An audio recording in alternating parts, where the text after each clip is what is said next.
Tinawag nila akong walang kwenta sa harap ng lahat. Pero isang gabi, nagmula sa kanila ang lihim na nagpabago ng buhay ko.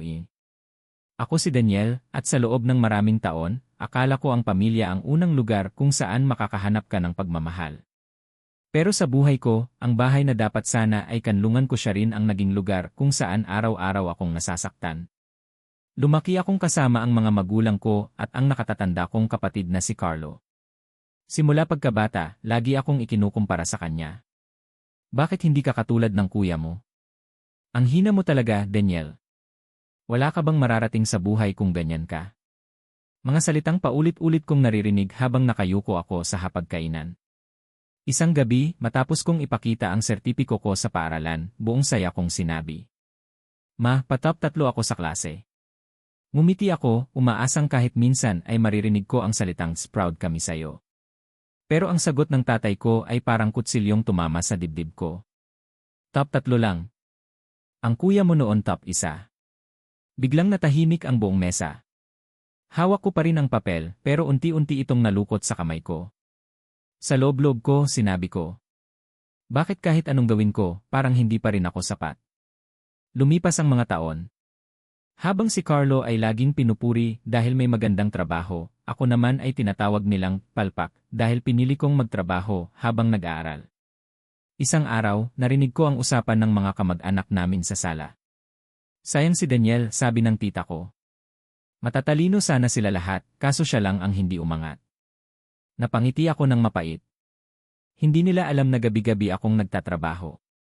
Hindi nila alam na kumakain ako ng instant noodles para lang makatipid. Hindi nila alam kung ilang beses akong umiyak ng mag-isa dahil pakiramdam ko wala akong halaga. Pero isang araw, dumating ang pinakamalaking pagsubok. Nawala ang negosyo ng pamilya. Nalugi ang kumpanya ng tatay ko at biglang nawala ang lahat ng kanilang ipon.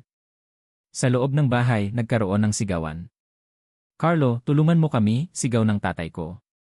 Pero malamig na sumagot ang kapatid ko. Pa, may sarili akong problema. Hindi ko kayo kayang saluhin. Natahimik ang lahat.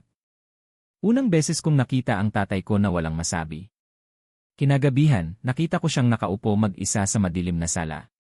Hindi ko alam kung bakit, pero lumapit ako. Paani? Tumingin siya sa akin. At sa unang pagkakataon, hindi galit ang nasa mata niya. Pagod, takot, at pagsisisi. Daniel, mahina niyang sabi. Alam mo ba kung gaano ako nahihiya? Napakunot no ako. Bakit pa? Huminga siya ng malalim. Kasi ikaw yung anak na lagi kong minamaliit pero ikaw pala ang unang hindi umalis. Napayuko siya.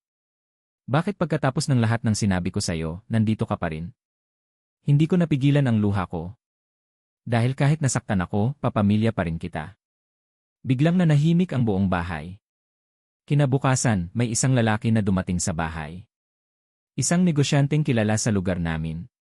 Lumapit siya sa akin. Daniel, matagal na kitang sinusubaybayan. Nagulat ako. Ako po? Tumango siya. Alam mo ba kung bakit ikaw ang pinili ko para maging partner sa bagong proyekto? Natahimik ako. Dahil nakita ko kung paano ka magsikap.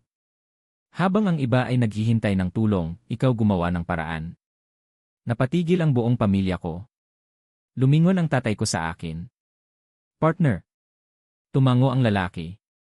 Daniel built his own company while studying.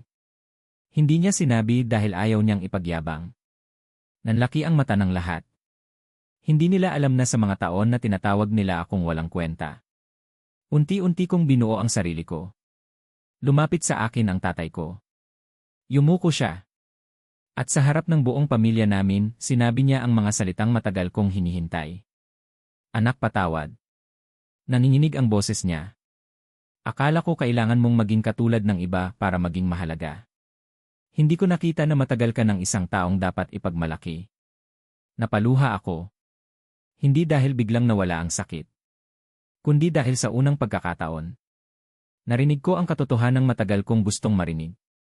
Mahalaga ka. Huwag mong sukatin ang halaga ng isang tao base sa kung gaano siya kabilis magtagumpay kumpara sa iba. Minsan, ang taong pinakamadalas maliitin siya pala ang may pinakamalakas na puso. At tandaan, Ang masasakit na salita ng ibang tao ay hindi sukatan ng tunay mong halaga. Ang tunay mong halaga ay nakikita sa kung paano ka bumangon kahit ilang beses kang ibinagsak ng buhay.